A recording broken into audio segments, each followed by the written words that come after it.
बलंगा पीड़ितांक न्याय पाई कांग्रेस पदयात्रा। बलंगा पीड़ितांक न्याय तथा दुर्बृत्तों गिरफ करने दाबी ओडिशा प्रदेश कांग्रेस कमिटी पक्षरु आज नारी न्याय पदयात्रा बायवट आरंभ होई निमापड़ा अभिमुखे होइतला।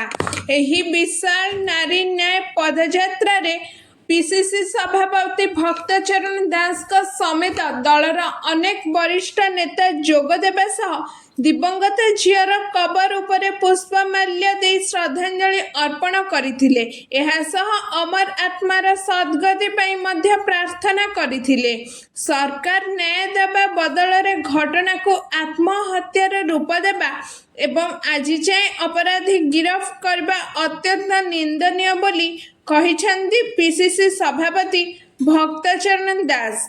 यह व्यतीत सरकार अवहेला जोगो आरपारी को चली जावा सत्वे झीटी न्याय पाई पारिला नहीं।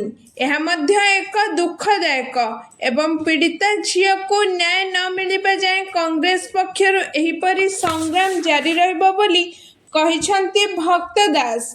घटनार एते दिन पर भी मृत्यु पछरु कि घटना पछरु हटुना ही रहस्य।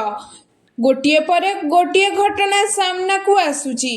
जनक परे जने छात्र निज देहरे पेट्रोल एवं किरोसिन ढाली आत्महत्या करुछंती हेले केही मध्य न्याय पाई पारु नाहंती। सेथिपाई कांग्रेस तार पदयात्रा जारी रखिची। Bureau report around Odisha live.